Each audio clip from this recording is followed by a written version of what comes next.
84 яшьлек Халисә Сәйфуллина әтисен бөтенләй хәтерләми диярлек. Сугыш башланганда аңа 4 яшь була. Сугыш тәмамлангач әтисен зарыгып көтүләрен бүген дә күз яшьләрсез исенә төшерә алмый.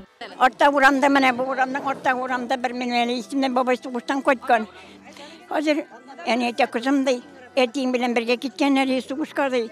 Баралар әтиңне күрмәдем икән ди. Бардым.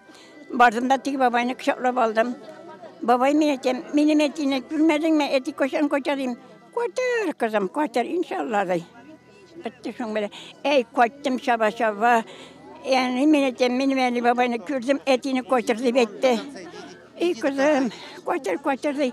Авылда һәйкәл Бөек Ватан сугышында һәлак булганнар хөрмәтенә берничә ел элек куелган. Анда йөзләп кәкре атаулының исеме язылган. Әмма авылдашларының җиңү яулап кайтканнар исемнәрен дә мәңгеләштерү теләге берләштергән. Аларның әлеге хыялын тормышка ашыруга якташлары Минталип Миңнеханов ярдәм итә.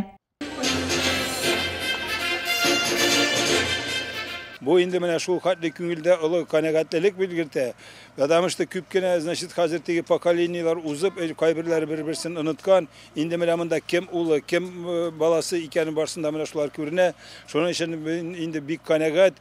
Чарада катнашкан Алмаз Әхмәтшин әлеге комплексның бүгенге яшь буын өчен тәрбияви яктан әһәмиятле булуын билгеләде. Бу урын, шундый комплекс, ул хәтер урыны бердән. Икенче инде ул шундый урын, кая яшьләр килгәч алар күргә менә игътибар, мондый хәлгә җитәргә туры килмәсен. Мондый авырлык күргә туры килмәсен дип. Ветераннар өчен генә түгел. Киләчәк бөтен буыннар өчен. 87 яшьлек Сойма Мингалимова яңа һәйкәлдән әтисенең исемен эзләргә ашыкты. 1945 елда фронтка алынып, аннан авыр яраланып кайткан әтисе кыска гомерле була. Җиңү көненнән соң 14 ел яши дә бакыйлыкка күчә. Әтин исәлегенә шатланып яшим Аллаһка шөкер.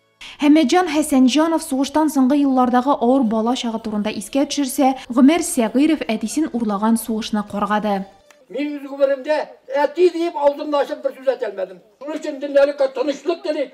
Memориал комплекста яу кырында ятып калган һәм җиңү яулап кайтып, авылны торгызуда катнашкан 170 кәкре атаулының исеме мәңгеләштерелгән.